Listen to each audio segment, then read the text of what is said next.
Sigo leyéndote Libertad y creatividad en la educación de Carl Rogers y H. Jerome Freiberg. Capítulo 4. Una maestra de sexto curso experimenta. Tengo la impresión de que el diario que constituye el grueso de este capítulo habla directamente al maestro acosado por la apatía del alumno, por problemas de disciplina, por padres que se quejan, por un programa establecido, por las dificultades diarias que surgen al estar en contacto continuo con un grupo grande y variado de alumnos. Es un documento profundamente humano.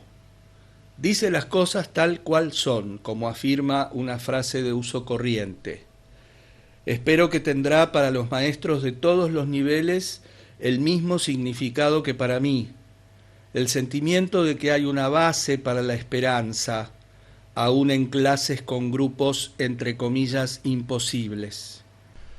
Confío en que animará a otros maestros a ser audaces y honestos consigo mismos y con sus alumnos, para arriesgarse a dar pasos cuyas consecuencias no pueden garantizarse, pero que se basan en la confianza en los seres humanos. Diario de una maestra, por Bárbara Schill. Ese último año fue mi 13º de enseñanza en la escuela primaria. He enseñado en todos los cursos. La clase que se menciona en el documento, que originariamente intentó ser un diario personal, fue una de las más difíciles con las que he trabajado con respecto a la disciplina, falta de interés y problemas parentales. Había 36 alumnos en el grupo, cuyo cociente intelectual oscilaba de 82 a 135. Muchos eran socialmente inadaptados, o tenían bajo rendimiento o trastornos emocionales, todo esto entre comillas. Había agotado mis recursos en un intento de solucionar la situación, pero el progreso alcanzado era ínfimo. Eran notorios los problemas de disciplina. Tenía que enviar constantemente alumnos a la dirección o fuera de la clase por distintas faltas. Su actitud y su conducta originaban constantes dificultades. Algunos fueron enviados a casa por períodos breves. Además, los padres no colaboraban o estaban a la defensiva. La mayoría venía ya culpando al maestro y a la escuela por los problemas del niño. 5 de marzo. Comenzamos. Hace una semana decidí iniciar un nuevo programa en mi clase de sexto curso basado en la enseñanza centrada en el alumno, un enfoque no directivo o no estructurado. Comencé diciendo a la clase que íbamos a intentar un experimento, entre comillas. Expliqué que por un día les dejaría hacer lo que quisieran. No tenían por qué hacer algo si no lo deseaban. Muchos empezaron por realizar actividades artísticas.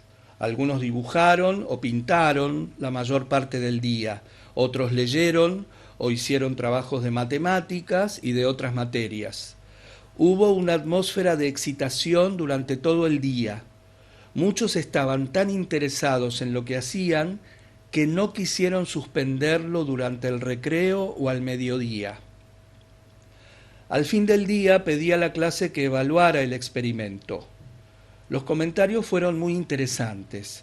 Algunos estaban, entre comillas, confundidos y afligidos al faltarles la dirección de la maestra y sin tareas específicas para realizar. La mayoría pensó que el día había sido fantástico, entre comillas, pero algunos manifestaron preocupación por el mucho ruido y por el hecho de que unos pocos hicieran el vago, entre comillas, todo el día. Casi todos sintieron que habían trabajado tanto como de costumbre y gozaron por ser capaces de ocuparse de una tarea hasta completarla sin el apremio del tiempo limitado. Les gustó hacer cosas sin estar obligados, entre comillas, a hacerlas y decidir qué harían. Pidieron continuar con el experimento, así que se decidió hacerlo durante 2 días más. Entonces evaluaríamos nuevamente el plan. En la mañana siguiente puse en ejecución la idea de un, entre comillas, contrato de trabajo. Repartí copias de listas de todas nuestras materias con indicaciones al pie de cada una. Dejé un espacio para sus planes, entre comillas, en cada tema y para su verificación una vez terminados. Cada niño debía escribir su contrato del día, eligiendo los temas de trabajo y planeando específicamente sus tareas. Al acabar cada ejercicio, práctica, revisión, etc., debía verificar y corregir su propio trabajo usando el manual del maestro. El trabajo debía guardarse en una carpeta con el contrato. Me reuní con cada niño para comentar sus planes. Algunos los terminaron en un periodo muy breve. Discutí con el grupo el posible significado de este sistema para resolver al respecto.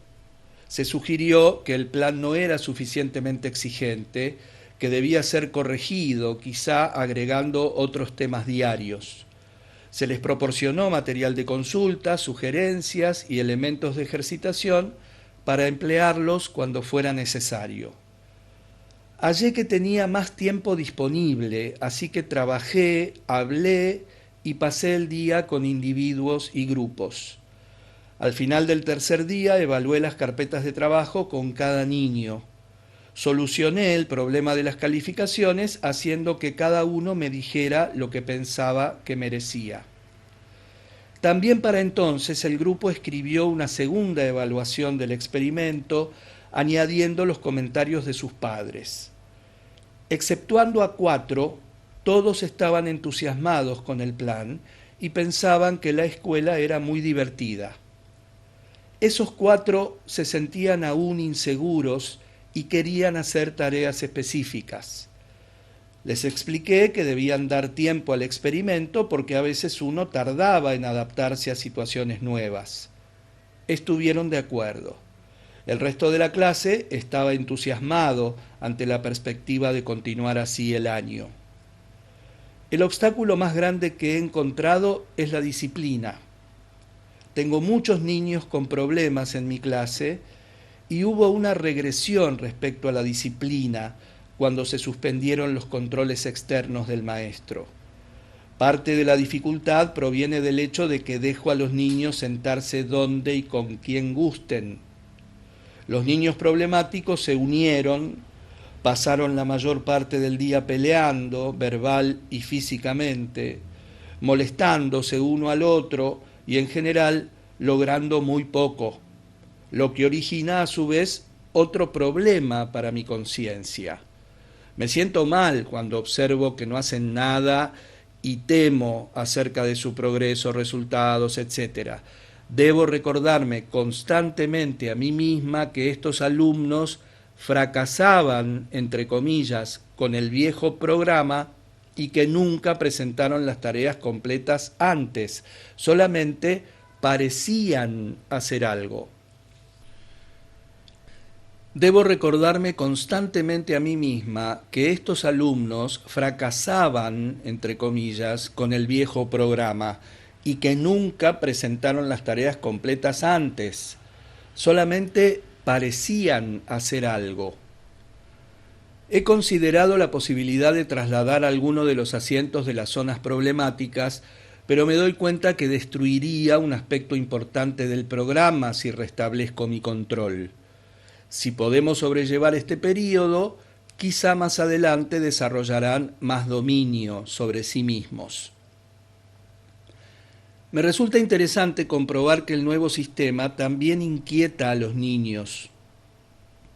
Todos se sientan cerca de mi escritorio y dicen que el experimento es demasiado difícil, que la tentación, entre comillas, de no hacer nada es demasiado grande. lo cual indicaría que no son tan recalcitrantes como parecen habitualmente. La clase ha estado en general encantada.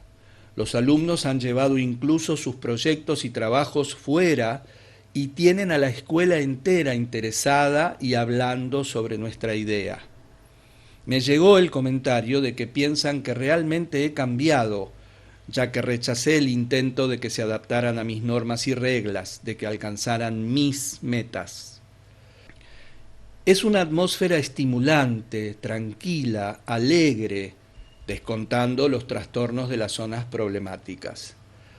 Se ha desarrollado un interesante proyecto. Observé que algunos de los niños estaban dibujando y diseñando automóviles. Les di un gran trozo de papel para que lo usaran como desearan. Discutieron sus planes y procedieron a hacer un mural sobre la historia de los coches, incorporando sus diseños del futuro. Yo estaba encantada. Emplearon como referencia la enciclopedia, así como libros sobre coches que trajeron de sus casas. Niños que habían producido muy poco al comienzo del año, ahora trabajaban juntos y algunos empezaron modelos y álbumes de recortes. Comenzaron a surgir otras ideas en otros campos. La semilla de la iniciativa y la creatividad había germinado y comenzaba a crecer.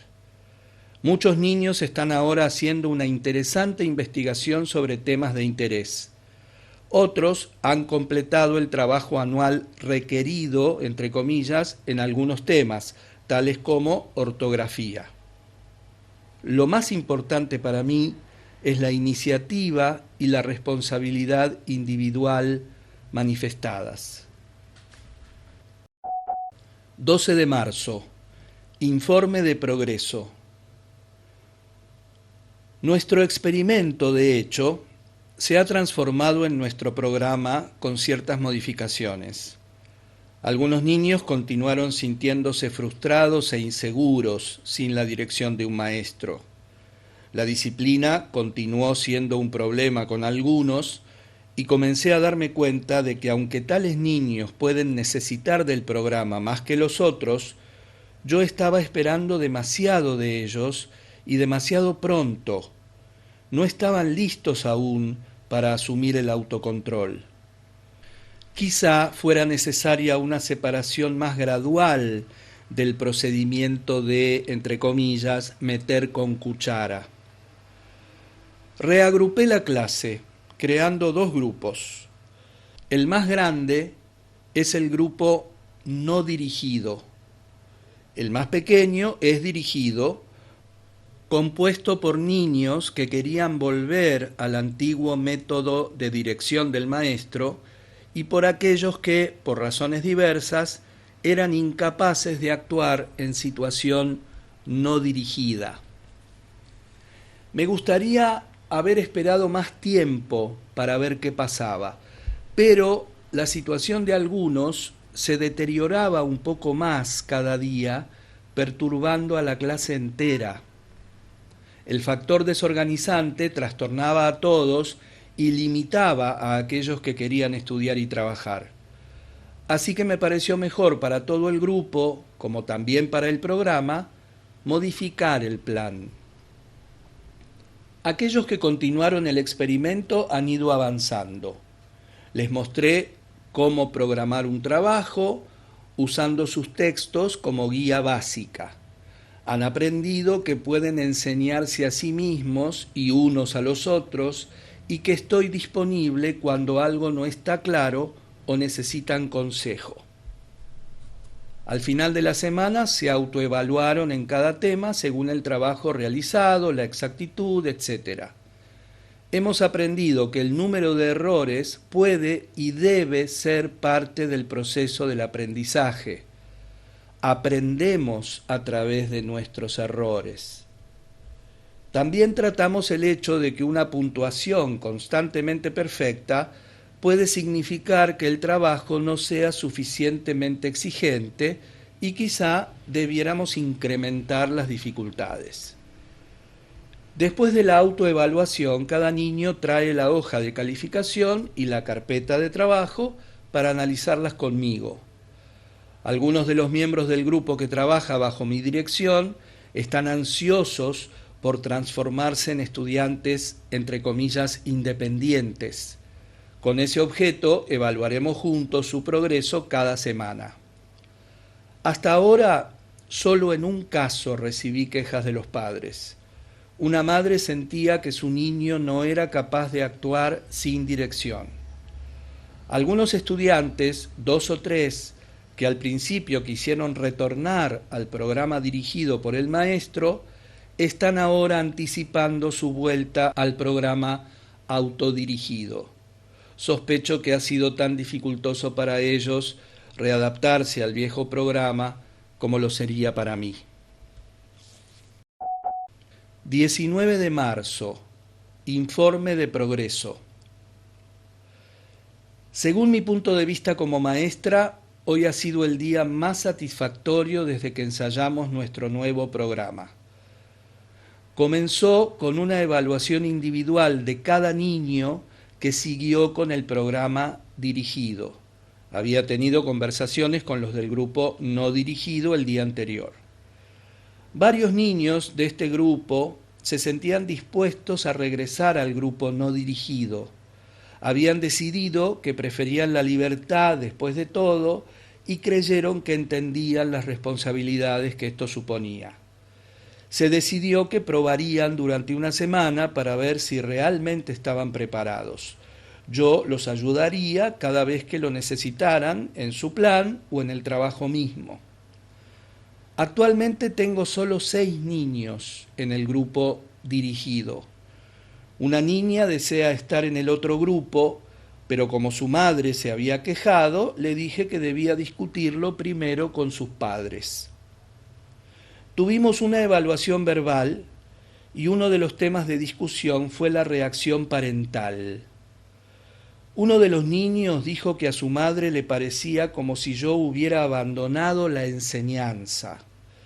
Otro que su padre le dijo que había intentado la autorresponsabilidad con él antes, sin éxito, y que pensaba que yo estaba loca por intentarlo con tantos al mismo tiempo. Discutimos lo que podíamos hacer para ayudar a sus padres a comprender el programa. Se sugirió, de parte de los niños, que podíamos llevar nuestra carpeta de trabajo semanal a casa para mostrarles lo que estábamos realmente realizando y que podía discutirse también el trabajo intangible que estaba indicado en el contrato. El resto del día transcurrió con la menor interferencia posible de mi parte. Grupos e individuos prosiguieron con sus planes. Fue un día productivo, gratificante. Los días han oscilado entre optimismo e inquietud, esperanza y temor. Mi temperatura emocional sube y baja con cada peldaño que ascendemos en la escalera de nuestra aventura. Algunos días me siento confiada, animada, segura de que estamos en la buena senda, otros me asaltan las dudas. Toda la práctica docente, la tradición autoritaria, los planes de estudio y los boletines de calificaciones me amenazan e intimidan. Debo ejercer un severo autocontrol cuando veo a un niño que no hace nada productivo la mayor parte del día. Dar la oportunidad de desarrollar autodisciplina es un esfuerzo aún mayor a veces. He llegado a la conclusión de que el maestro debe estar seguro de sí para emprender este tipo de programa.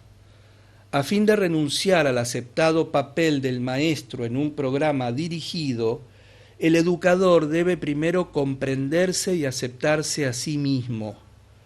Es importante también tener una clara comprensión de los objetivos que uno se propone para poder lograrlos. En otro párrafo, escrito posteriormente, la señorita Schill describe los elementos de un día escolar durante el experimento.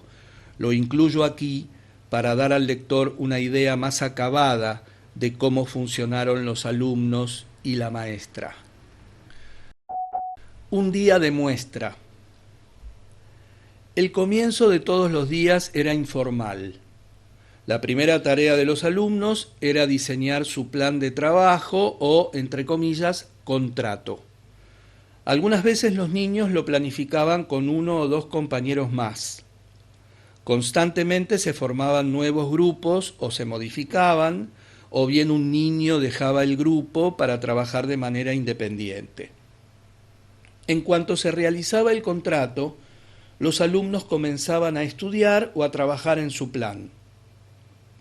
Tenían libertad para disponer del tiempo que necesitaban o querían. Como yo no podía ignorar el currículum oficial ni los horarios, semanalmente les explicaba temas del programa que ellos incluían en sus planes de tareas. También discutíamos el aprendizaje por secuencias, especialmente en matemáticas, para adquirir los conocimientos básicos antes de pasar al siguiente nivel de aprendizaje.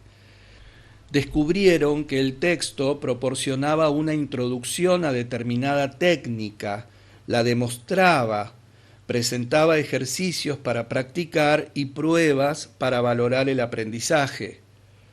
Cuando opinaban que estaban preparados para seguir adelante, podían hacerlo. Fijaban su ritmo de estudio, comenzaban desde su propio nivel y avanzaban hasta donde podían o hasta donde se automotivaban. Constantemente se me desafiaba con la pregunta: ¿pero cómo hace usted para enseñar los hechos y los nuevos conceptos? Quienes me hacían esta pregunta aparentemente suponían que solo es posible enseñar dictando, dirigiendo o explicando. Les respondía que no enseñaba. Los niños se enseñaban a sí mismos o entre sí. Cuando un niño o un grupo quería compartir sus proyectos, su aprendizaje o sus investigaciones con la clase, o cuando había materiales audiovisuales de interés general, poníamos un anuncio en la cartelera y se incorporaba a los planes individuales. Por ejemplo, si teníamos una película sobre Sudamérica, toda la clase la veía, pero los trabajos sobre ese material eran totalmente individuales. Podían describirlo, resumirlo, dibujarlo o, si querían, ignorarlo. Cuando algún niño sentía la necesidad de discutir problemas individuales, grupales o de la clase, disponíamos los bancos en círculo y teníamos una sesión de semántica general. A las clases de música, canto y de educación física concurría toda la clase en un solo grupo. Puesto que los alumnos determinaban sus propias calificaciones que el maestro respetaba, no había necesidad de hacer trampas para alcanzar éxito. Descubrimos que el fracaso es solo una palabra, que existe una diferencia entre fracasar y cometer un error, y que los errores forman parte del proceso de aprendizaje. En arte, los niños podían experimentar con diferentes materiales: papel, pintura, lápices, tiza, arcilla, etc., como también con libros e ideas. Descubrieron por sí mismos nuevas técnicas y nuevos usos de los materiales, trabajando y experimentando con ellos. No había dos productos similares, aunque al principio influían mucho los descubrimientos de los demás. Con el tiempo, los niños adquirían más confianza y flexibilidad en la experimentación. Los resultados fueron mucho más alentadores que los obtenidos con lecciones dirigidas, a pesar de que considero que el arte es mi mayor fuerza o talento. Los niños adquirieron una disciplina de trabajo. Respetaban la necesidad individual de aislamiento o de estudiar tranquilos sin que afectara la interacción entre ellos. No había necesidad de pasarse notas, de actividad entre comillas subversiva, de simular estar ocupado o interesado en una tarea que de hecho no les interesaba. se respetaba tanto la meditación y la contemplación como la productividad manifiesta. Los niños tenían oportunidad de conocerse mutuamente y aprendieron a comunicarse comunicándose. Conclusión. 9 de abril, informe de progresos.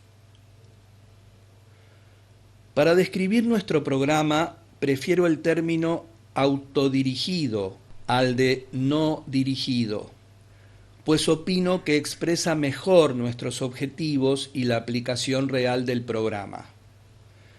Es dirigido en razón de que debemos abordar dentro de la estructura del currículum las unidades de estudio específicas.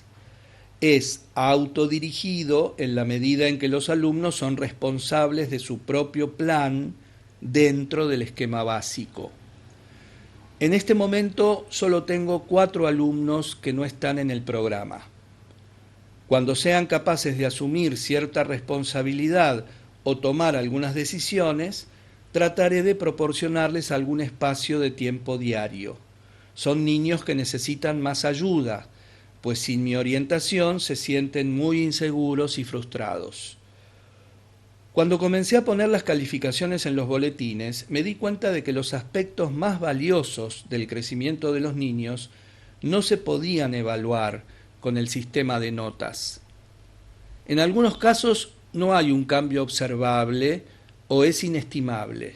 Sin embargo, siento su crecimiento, su metamorfosis. Día a día puedo sentir su crecimiento en la comunicación y en el desarrollo social que van alcanzando. No se puede medir la diferencia en las actitudes, en la ampliación de intereses, en el creciente orgullo por el progreso realizado, pero se es consciente de que existen. ¿Y cómo evalúa una maestra la autodisciplina? Lo que es fácil para mí puede no serlo para ellos. Los boletines de calificaciones son solo un índice, pero sé que los niños se pondrán tan contentos como yo si éstas mejoran y se reduce la restricción de derechos.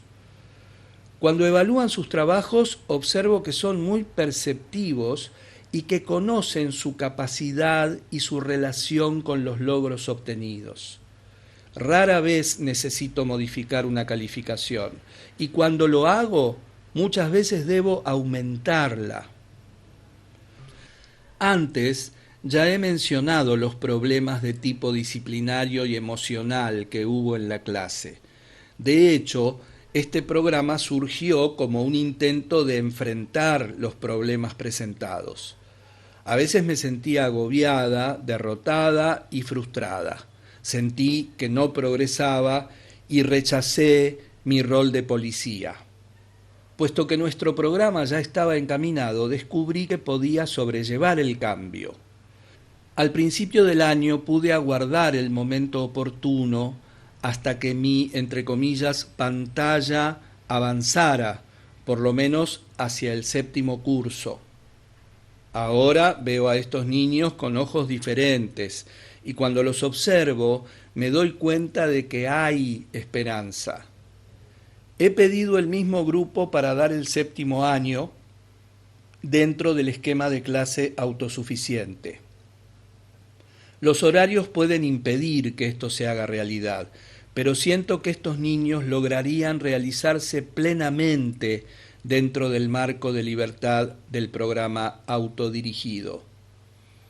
Ahora que la mecánica del programa ya está elaborada, que existe mayor entendimiento y relación entre los niños y yo, pues rechacé el rol autoritario, se facilita el autocrecimiento.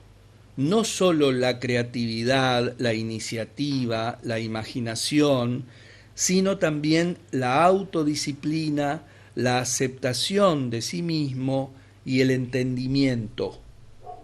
A veces, cuando los niños no hacen lo que pienso que deben hacer, debo recordarme nuevamente los objetivos últimos y el hecho de que con el programa oficial tampoco hacían los trabajos requeridos. Quizá sus dibujos no me parezcan estéticamente agradables, pero están dibujando y sus obras son imaginativas. Quizá no estén ocupados, pero pueden estar pensando, pueden estar hablando, pero están cooperando y aprendiendo a comunicarse. Pueden pelearse, responder con gestos o agredirse verbalmente, pero quizá sea el único medio que conocen. Quizá no practiquen mucho en matemáticas, pero entienden y recuerdan lo que hacen. Y, lo más importante, están más interesados en la escuela y en su progreso. Me arriesgaría a decir que este programa no presentará un alto porcentaje de deserción o de fracasos, entre comillas, escolares. No es una panacea, pero sí un paso adelante. Cada día es una nueva aventura. Hay momentos de tensión, de preocupación y de placer, pero son todos escalones hacia nuestro objetivo principal, la realización personal. Continué con el programa hasta el final del año, 2 meses después del último informe. En ese tiempo observé un continuo cambio en estos niños. Seguían discutiendo y peleando entre ellos, pero comenzaron a preocuparse por nuestra estructura social, la escuela, los adultos, los maestros, la propiedad, etc. Y a medida que empezaron a entenderse mejor, disminuyeron las explosiones de ira y las peleas. Desarrollaron por sus propios medios nuevos valores, actitudes y pautas de conducta, y desde entonces se comportaron de acuerdo con estas normas. No se convirtieron en ángeles, de ningún modo, pero hubo un cambio definido. Las otras maestras y los celadores rara vez tenían que reprenderlos y comentaban el cambio de sus conductas y actitudes. Pocas veces los enviaban a la dirección por indisciplina y durante todo el año no hubo queja alguna de los padres. Las actitudes parentales variaron notablemente ante los éxitos y el progreso escolar y social de sus hijos. Olvidé mencionar a los niños que no tenían problemas o que eran alumnos brillantes. Creo firmemente que los niños dotados fueron los más beneficiados por este programa. Desarrollaron un agudo sentido de la competencia, se interesaron por los proyectos mutuos y siguieron adelante sin verse limitados por los compañeros más lentos. Su éxito me resultó sorprendente. También los niños con más dificultades para aprender progresaron mucho. Algunos que no recordaban las tablas de multiplicar, que se aprenden en segundo curso, al final del año lograron multiplicar y dividir fracciones con muy pocos errores. No puedo explicar exactamente qué pasó, pero pienso que cuando cambió su autoestima, cuando descubrieron que podían, lo lograron. Éxito tras éxito, estos, entre comillas, estudiantes lentos, se convirtieron en, entre comillas, estudiantes acelerados. Debo agregar aquí que muchas escuelas o distritos no me hubieran dado la libertad de que gocé aquí. Tanto mi director como el superintendente se interesaron y apoyaron mis esfuerzos. Se modificó el horario para que pudiera continuar con el mismo grupo hasta el 7º curso en un esquema autosuficiente. Luego se comprobó que las personas contratadas para dar el curso intermedio no tenían los títulos de escuela primaria y por lo tanto no podían reemplazarme en el puesto. Tuve que volver al 6º curso. Fue una gran desilusión para los padres, para los niños y para mí. En parte a causa de esta desilusión, La señorita Gill aceptó otro puesto. Sin embargo, no perdió contacto con su clase. En el siguiente otoño me relata una carta que recibió. Esta semana recibí una carta de mi director donde me dice: debo comunicarle que sus alumnos se están dedicando a construir y no a destruir. Realmente puede sentirse orgullosa de su contribución.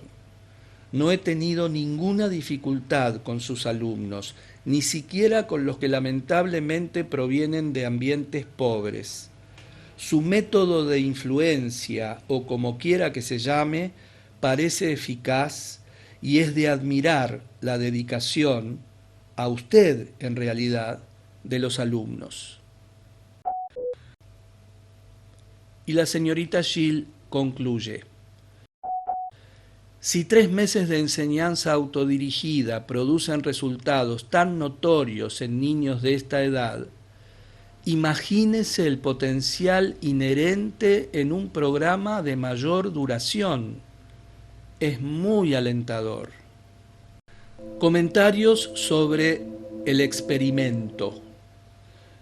El relato de la señorita Gill habla por sí solo y todo comentario podría resultar superfluo.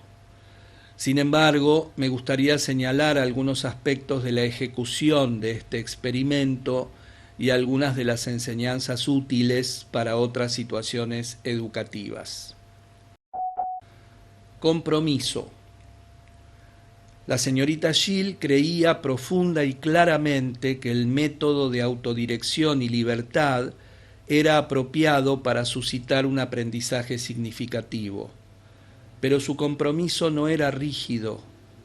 En verdad, uno de los rasgos característicos de su relato eran sus dudas y fluctuaciones, porque sólo indicaban que el enfoque podía aplicarse en caracteres indecisos, imperfectos y poco seguros de sí mismos.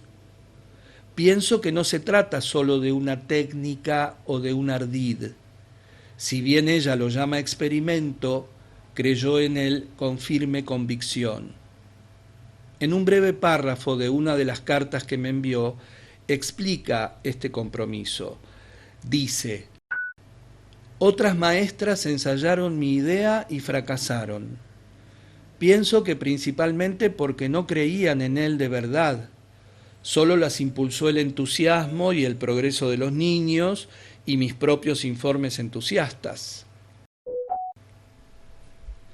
Permitir la autodirección y la libertad a los niños puede llevar al fracaso completo si se lo toma simplemente como un nuevo método, entre comillas.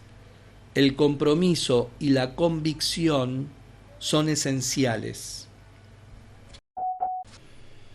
Autonomía para evaluar. A pesar de que las ideas del enfoque de la señorita Gill fueron tomadas sin duda de varias fuentes, a través de su relato se advierte, por cierto, que es su experimento. Confía en su propio juicio para saber hasta dónde puede llegar y cuándo retroceder.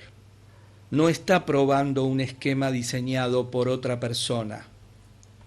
Es esencial en este esquema la autonomía para juzgar y evaluar.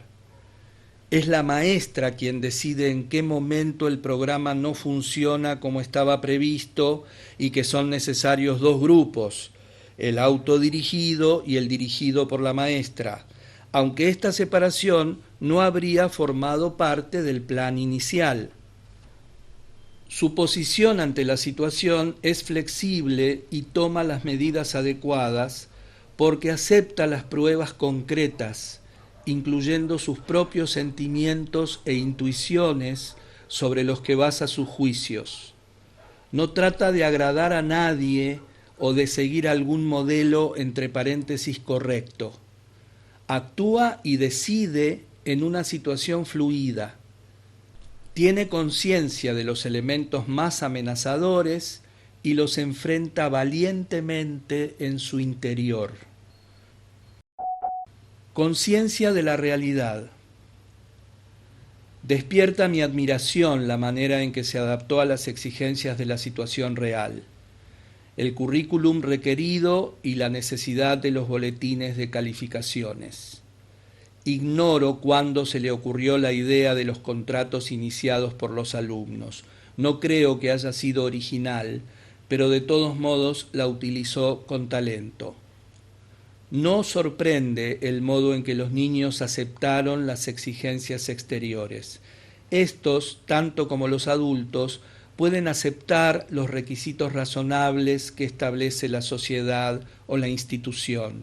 Lo que sucede es que cuando un grupo se autodirige con libertad, es más fácil para sus miembros aceptar las limitaciones y obligaciones del ambiente psicológico en el que son libres.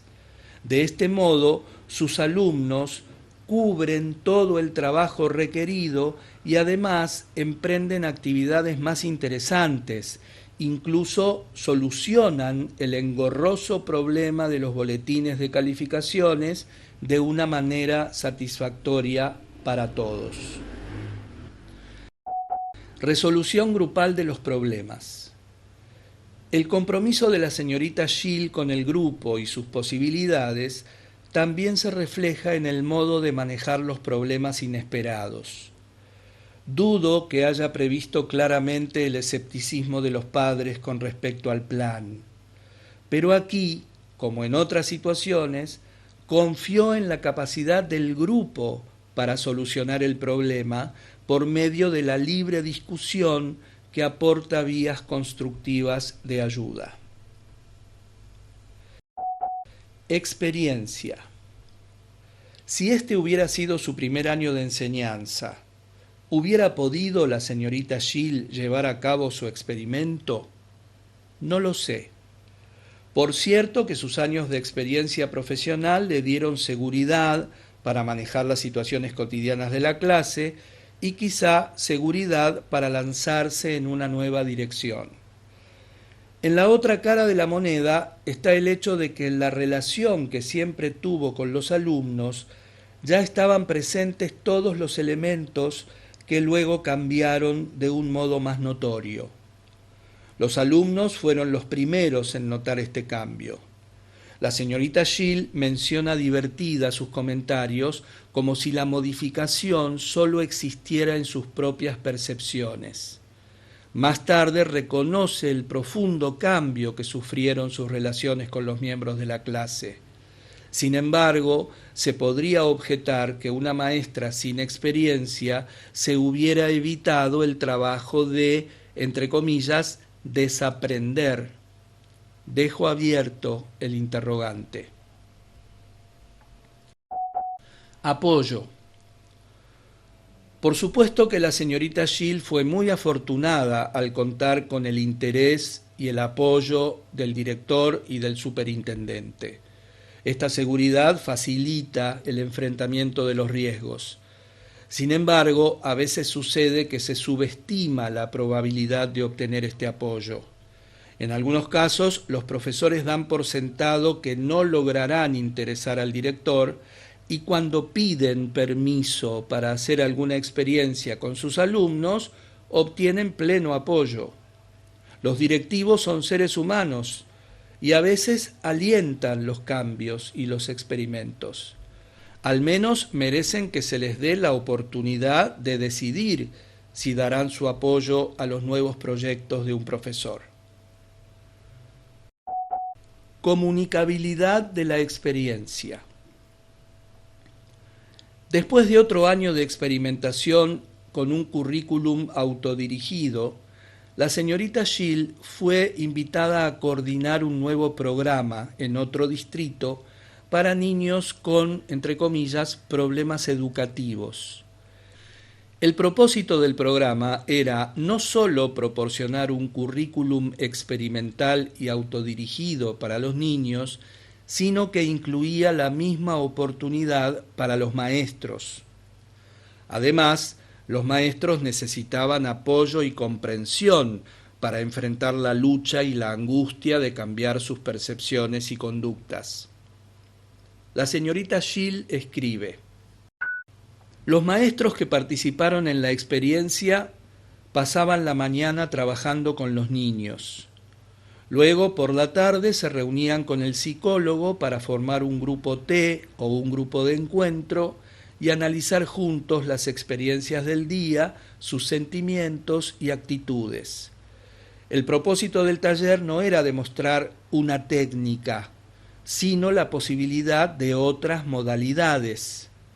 Queríamos que los maestros experimentaran la técnica autodirigida en el mismo ambiente en que lo hacían los niños. Casi todos los maestros sintieron gran ansiedad y aprensión al trabajar con estos niños problemáticos en una atmósfera de libertad. Para todos fue una prueba emocional dolorosa, como suele ser el crecimiento. Sin embargo, diversas formas de evaluación indicaron que el taller ayudó a los maestros a cambiar sus percepciones y actitudes. Solo una de las maestras se sintió incapaz de hacer frente a la situación y renunció. Pero en general, la reacción de maestros, alumnos y padres fue entusiasta o por lo menos favorable, y otros 30 maestros se inscribieron en un nuevo taller. En capítulos posteriores hablaremos con mayor extensión sobre estos talleres, o en otros términos, grupos T o grupos de encuentro. Basta decir aquí que ofrecen la posibilidad de conocerse y conocer cómo se relaciona uno con los demás. Quizá esto explique el primero de los 2 párrafos siguientes del relato de la señorita Gill.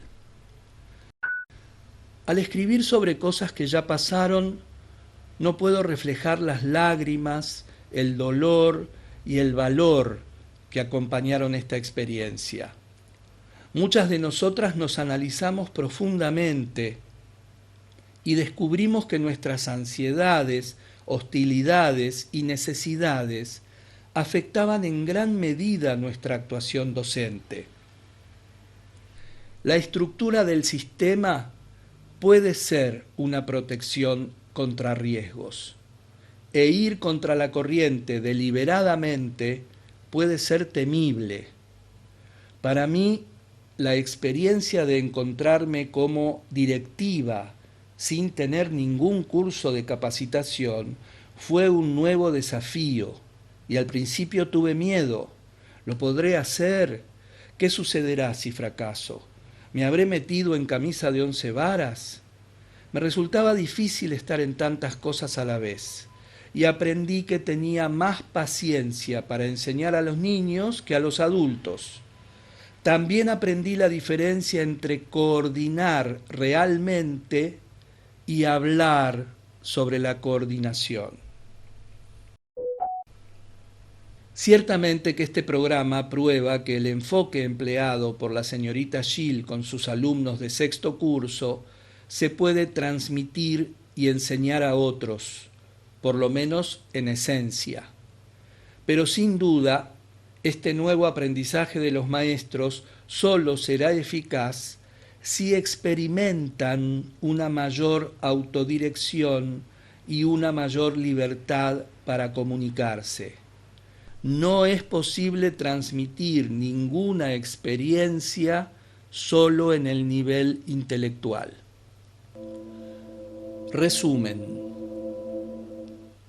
Me siento profundamente agradecido a Bárbara Gill por su disposición a utilizar este material. Ha sido de una gran ayuda práctica debido a que describía sus propias incertidumbres y confusiones, así como las de sus estudiantes, a medida que ponía en marcha este nuevo planteamiento. Sin duda, es alentador el hecho de intentar cosas nuevas, y hay muchos profesores a cualquier nivel que carecen del coraje necesario.